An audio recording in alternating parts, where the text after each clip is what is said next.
तो हमारे YouTube channel first sight education पे आप सभी का स्वागत है। दोस्तों आज का हमारा टॉपिक रहेगा हरियाणा पंचायती राज अधिनियम 1994 में चैप्टर नंबर 19 वही, जहां पे हम क्या पढ़ेंगे, ग्राम पंचायत, पंचायत समिति, जिला परिषद के सदस्यों का चुनाव व चुनाव संबंधी विवाद, election of the member of the gram panchayat, panchayat samiti and the जिला परिषद एंड द इलेक्शन डिस्प्यूट भाई।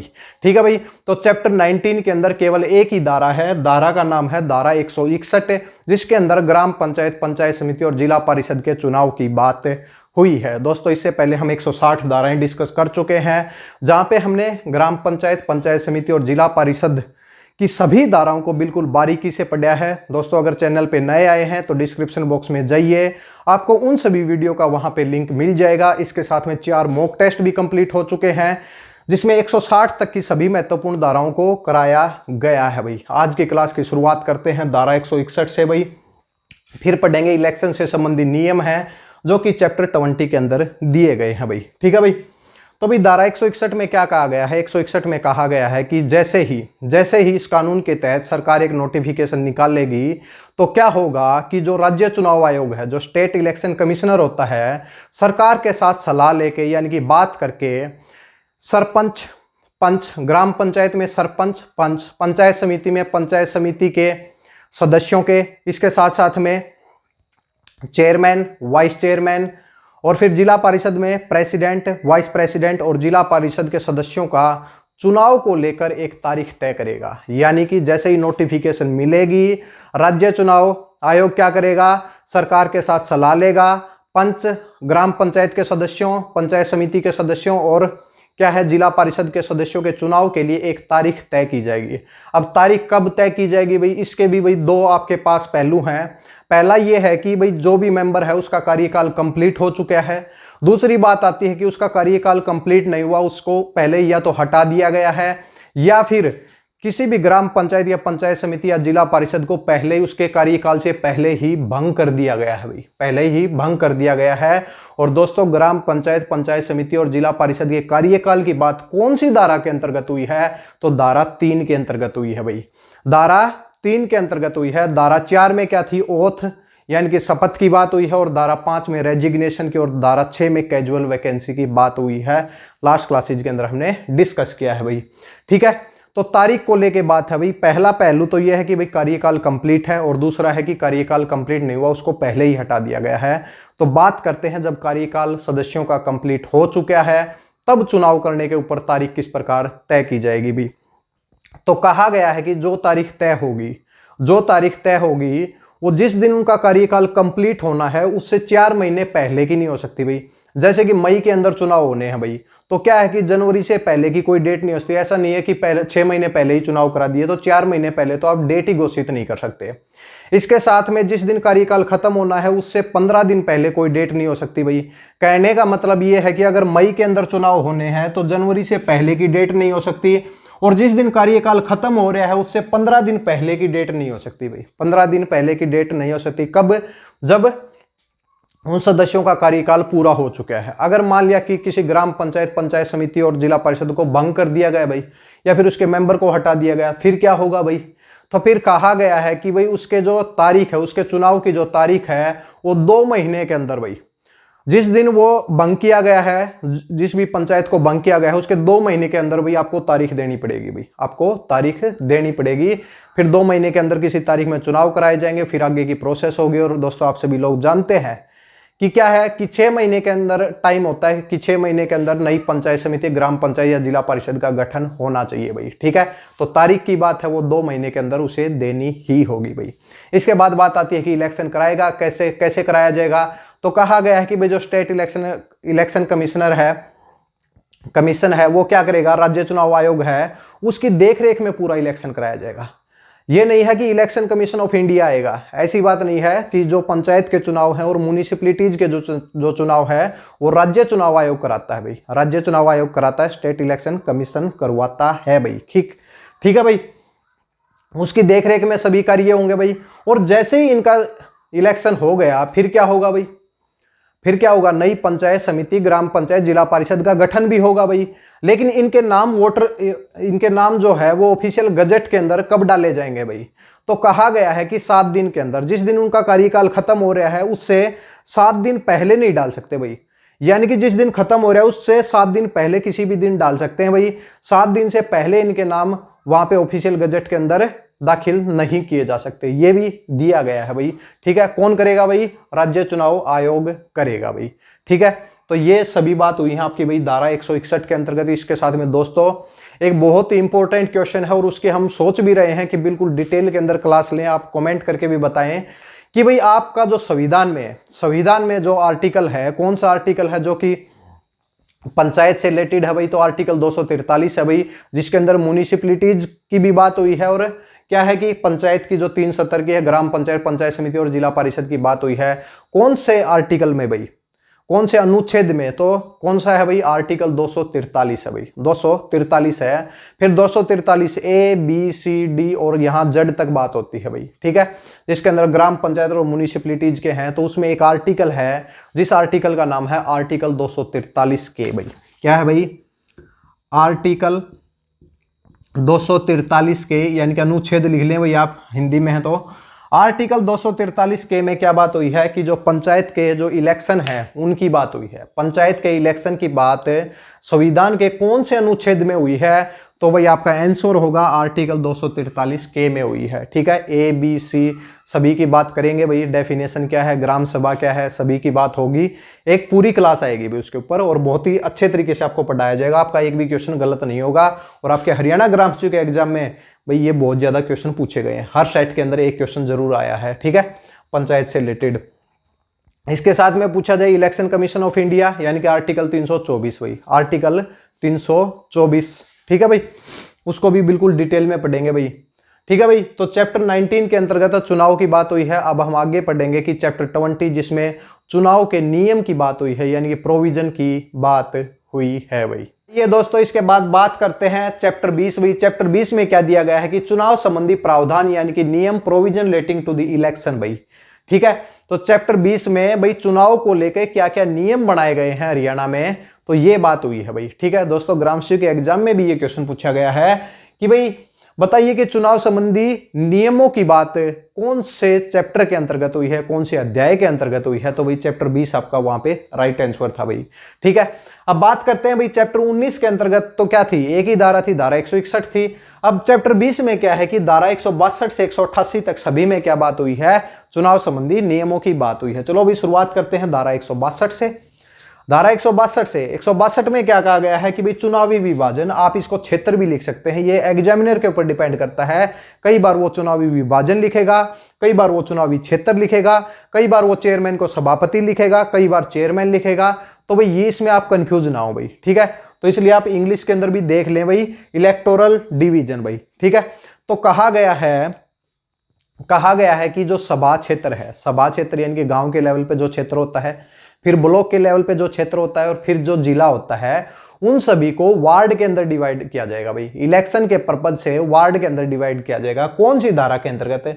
धारा 162 के अंतर्गत। दोस्तों इससे पहले हम ये भी पढ़ चुके हैं धारा 8, याद कीजिए कि धारा 8 में ग्राम पंचायत के गठन की बात हुई थी। धारा 8 के अंदर ग्राम पंचायत के गठन की बात हुई थी। वहां हमने कहा था कि जो सभा क्षेत्र है उसको क्या किया जाएगा? वार्ड के अंदर डिवाइड किया जाएगा। फिर एक सरपंच को चुना जाएगा। सरपंच तो पूरे गांव के ऊपर चुना जाएगा, लेकिन जो पंच है उनको वार्ड से चुना जाएगा। ब्लॉक के ऊपर भी हमने ये बात की थी। कौन सी धारा के अंतर्गत? धारा 58 के अंतर्गत ये कहा था हमने कि भाई क्या किया जाएगा कि ब्लॉक को किसके अंदर डिवाइड किया जाएगा? वार्ड के अंदर डिवाइड किया जाएगा। और उसके अंदर ज्यादा से ज्यादा सदस्य 30 हो सकते हैं और कम से कम सदस्य 10 हो सकते हैं। इसके साथ में धारा 119 में भी निर्वाचित सदस्यों की बात हुई है। जिला परिषद के निर्वाचित सदस्यों की बात कौन सी धारा के अंतर्गत हुई है? 119, 8, 58, 19 के अंतर्गत क्या किया गया है? वार्ड के अंदर भी डिवाइड किया गया है। लेकिन वहां पे बात होती है सदस्यों की और यहां पे बात हो रही है चुनाव की भी, उन सदस्यों के चुनाव की बात हो रही है। ठीक है, तो धारा 162 में चुनावी क्षेत्र या फिर इलेक्टोरल डिवीजन की बात हुई है। अब धारा 163 में चलते हैं भाई। धारा 163 में दोस्तों याद कीजिए, ये भी आपके हरियाणा ग्राम सेवक में पूछा गया भाई क्वेश्चन। प्रत्येक चुनावी विभाजन यानी कि क्षेत्र के लिए मतदाताओं की सूची, यानी कि list of the voters for the every electoral division भाई।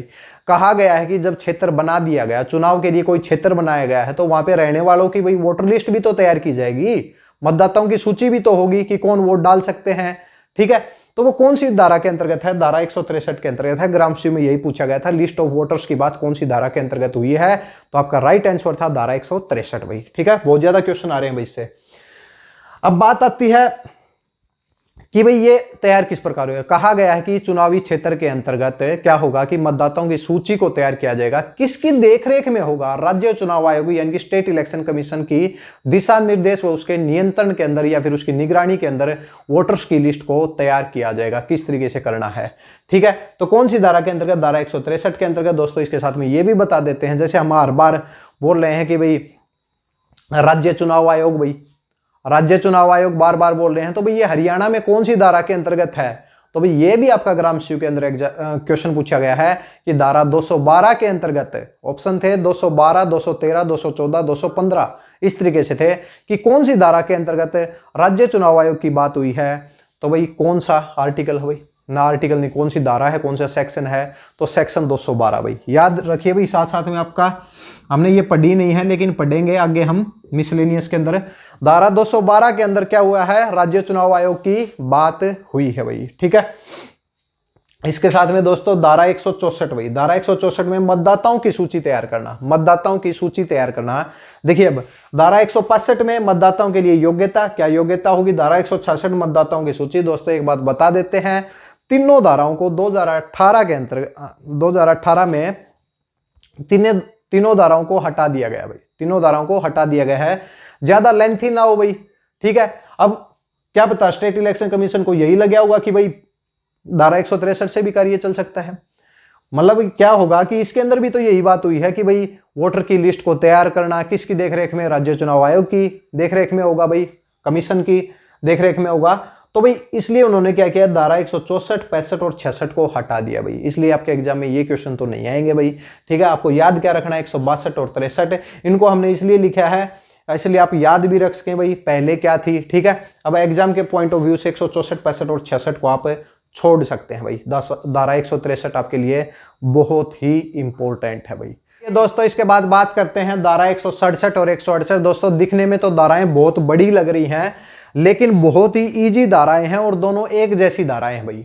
धारा 167 में कहा गया है कि एक व्यक्ति ग्राम पंचायत के इलेक्शन में, पंचायत समिति के इलेक्शन और जिला परिषद तीनों के अंदर वोट नहीं डाल सकता। कहने का मतलब यह है कि एक व्यक्ति का नाम, ये नहीं कि भाई जो गांव के स्तर के ऊपर भी उसका मतदाता सूची में नाम हो, ब्लॉक स्तर पे भी उसका मतदाता सूची में नाम हो और एक फिर जिला स्तर के ऊपर भी हो। यानी कि एक व्यक्ति का जो मतदाता सूची के अंदर, या तो आप ग्राम पंचायत के लेवल पे वोट डालिए या फिर आपका पंचायत समिति में आता है तो पंचायत समिति के लेवल पे वोट डालेंगे या फिर जिला परिषद के लेवल के ऊपर वोट डालेंगे। यानी कि एक व्यक्ति 3 जगह वोट नहीं डाल सकता, एक व्यक्ति का 3 जगह वोट नहीं बन सकता। सीधी सी बात है भाई, एक ही वोट बनेगा, या तो आप ग्राम पंचायत पे बनवा लो या फिर पंचायत समिति के लेवल पे बनवा लो या फिर जिला परिषद के इलेक्शन के लिए बनवा लो। कहने का मतलब है वोट एक ही बनेगा भाई। ठीक है, कौन सी धारा के अंतर्गत? धारा 167 के अंतर्गत। अब देख लेते हैं क्या है भाई। मतदाता सूची में एक व्यक्ति का नाम एक से ज्यादा चुनावी क्षेत्र में नहीं हो सकता, यानी कि ग्राम पंचायत, पंचायत समिति तीनों पे नहीं हो सकता, एक जगह होगा भाई। समझ रहे हैं? बात क्लियर हो गई होगी भाई। अब धारा 168 में देखते हैं भाई। धारा 168 में क्या कहा गया है? चुनावी क्षेत्र की मतदाता सूची में एक व्यक्ति का नाम एक से ज्यादा नहीं हो सकता। अब दोस्तों मान लिया कि किसी ने डिसाइड कर लिया, ठीक है भाई तीनों जगह वोट नहीं बनवा सकते, तो हम ग्राम पंचायत, मान लिया कि कोई गांव का कोई व्यक्ति है, उसने सोचा चलो भाई ग्राम पंचायत के इलेक्शन के लिए वोट बनवाते हैं, लेकिन वोट 2 बनवाते हैं भाई, वोट 2 वोट बनवाते हैं। तो क्या एक व्यक्ति 2 वोट बनवा सकता है? नहीं बनवा सकता भाई। तो कौन सी धारा के अंतर्गत नहीं बनवा सकता? तो धारा 168 के अंतर्गत नहीं बनवा सकता। 167 के अंतर्गत 3 जगह वोट नहीं बनवा सकते। ठीक है, तीनों लेवल के ऊपर। धारा 168 के अंतर्गत एक जगह, एक ही डिवीजन के अंदर, यानी कि चाहे वो पंचायत समिति के लेवल पे हो या फिर जिला परिषद के लेवल पर या फिर ग्राम पंचायत, यानी कि एक व्यक्ति का, दोनों धाराओं का कहने का मतलब, या फिर आप इलेक्शन कमीशन की भी बात देख लीजिए कि एक व्यक्ति का एक ही वोट बन सकता है, कहीं पे भी बनवा लो भाई। ठीक है, ये बात है भाई। तो धारा 168 में आप एक जगह ही एक ही वोट बनवा सकते हैं। इसमें क्या है कि तीनों में से एक जगह आपको वोट बनवाना पड़ेगा भाई, 167 और 168 में भाई।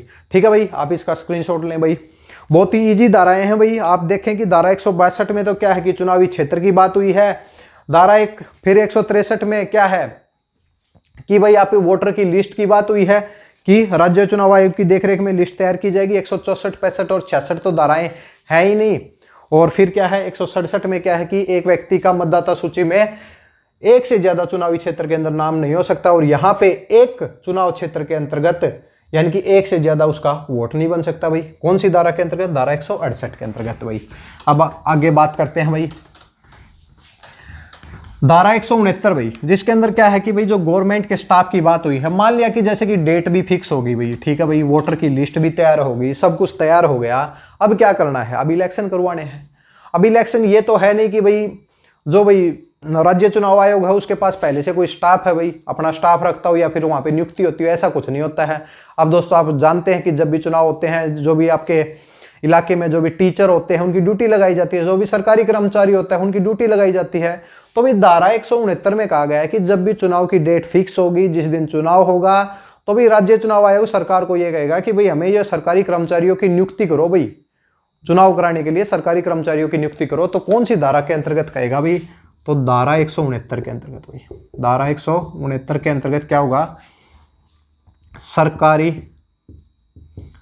कर्मचारियों की उपलब्धता भाई, सरकारी कर्मचारियों की उपलब्धता, उपलब्ध कराना भाई, उपलब्धता भाई, ठीक है भाई। धारा 169 के अंतर्गत, या फिर हम इसको इंग्लिश में क्या बोलेंगे? अवेलेबिलिटी ऑफ गवर्नमेंट स्टाफ भाई, गवर्नमेंट स्टाफ, यानी कि गवर्नमेंट स्टाफ की अवेलेबिलिटी, उपलब्धता कौन कराएगी भाई? सरकार करवाएगी, ठीक है भाई। तो कौन सी धारा के अंतर्गत भाई? धारा 169 के अंतर्गत। दोस्तों अगर आप चैनल पे नए आए हैं तो भी चैनल का सब्सक्रिप्शन जरूर कर लें भाई, क्योंकि जो भी क्लासेज होती हैं उनकी नोटिफिकेशन आपके पास टाइम टू टाइम पहुंच जाएगी भाई, ठीक है। इसके साथ में ये भी बता देते हैं कि इससे पहले हम 160 तक सभी धाराओं को बिल्कुल डिटेल के अंदर पढ़ चुके हैं, 4 हमारे मॉक टेस्ट भी हो चुके हैं। आप डिस्क्रिप्शन बॉक्स में जाइए, उनसे वीडियो का आपको लिंक मिल जाएगा। चलो भाई आगे की तरफ बढ़ते हैं। ये दोस्तों इसके बाद बात करते हैं धारा 170 में क्या दिया गया है कि सिविल कोर्ट के अधिकार क्षेत्र से बाहर, यानी कि jurisdiction of the civil courts barred, यानी कि क्या कहा गया है कि जो भी वोटर की लिस्ट तैयार होगी, यानी कि उसके जो भी कर्मचारी हैं वोटर की लिस्ट को तैयार करेंगे, उसके अंदर कितनी सच्चाई है यानी फिर लीगलिटी है, तो उसमें सिविल कोर्ट उसकी जांच नहीं कर सकता भाई। वो किसके हाथ में है? वो स्टेट इलेक्शन कमीशन के हाथ में ही है। सिविल कोर्ट को उससे बाहर रखा गया है। सिविल कोर्ट के अंदर आप अपील नहीं कर सकते कि भाई मेरा नाम वोटर लिस्ट के अंदर नहीं डाला गया है, या फिर मेरे नाम को बाहर क्यों निकाल दिया गया, इस तरीके से अपील नहीं की जा सकती भाई। तो धारा 170 के अंतर्गत सिविल कोर्ट को बाहर रखा गया है भाई। धारा 170 के अंतर्गत सिविल कोर्ट को बाहर रखा गया है भाई। तो दोस्तों आज हमने क्या डिस्कस किया है? हमने डिस्कस किया है कि भाई जो धारा 161 है, धारा 161 में केवल अगर चैप्टर 19 की बात करें तो चैप्टर 19 में केवल एक ही धारा है जिसके अंदर क्या है? चुनाव की बात हुई है। धारा 162 में क्या हुआ है कि इलेक्टोरल डिवीजन यानी कि चुनावी क्षेत्र की बात हुई है। धारा 163 में क्या है कि भाई जो लिस्ट ऑफ वोटर्स, वोटर की लिस्ट को किस प्रकार तैयार किया जाएगा, 164, 65, 66 को बाहर रखा गया है भाई, उनको स्किप कर दिया गया है। अब 167 पे आते हैं कि एक व्यक्ति ग्राम पंचायत, पंचायत समिति और जिला परिषद तीनों में वोट नहीं डाल सकता, यानी कि उसके 3 वोट नहीं हो सकते। धारा 168 में क्या कहा गया है कि अगर मान लिया कि एक जगह उसका वोट है तो फिर भी वो एक से ज्यादा वोट नहीं बनवा सकता, केवल एक ही वोट होगा। सारा कहने का मतलब है कि एक व्यक्ति का एक ही वोट हो सकता है, चाहे वो कहीं पे भी डाल ले भाई, ठीक है।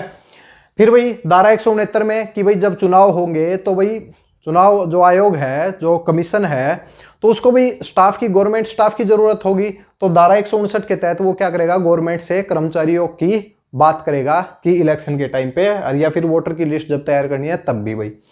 धारा 170 में क्या कहा गया है कि सिविल कोर्ट को बाहर रखा गया है, सिविल कोर्ट में आप अपील नहीं कर सकते भाई, ठीक है भाई। तो भाई आज हमने ये डिस्कस किया है, इसके साथ में हमारी धाराएं बचती हैं 18 धाराएं।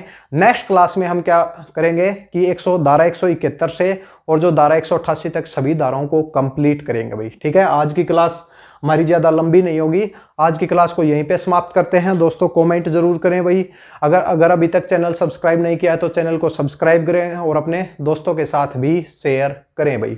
इसके साथ में जो दोस्त नए आए हैं डिस्क्रिप्शन बॉक्स में जा सकते हैं, मॉक टेस्ट के आपको वहां पे लिंक मिल जाएंगे भाई। चलो भाई अगली क्लास में मिलते हैं, हमारे 188 धाराएं नेक्स्ट क्लास में कंप्लीट हो जाएंगी भाई, ठीक है भाई। धन्यवाद।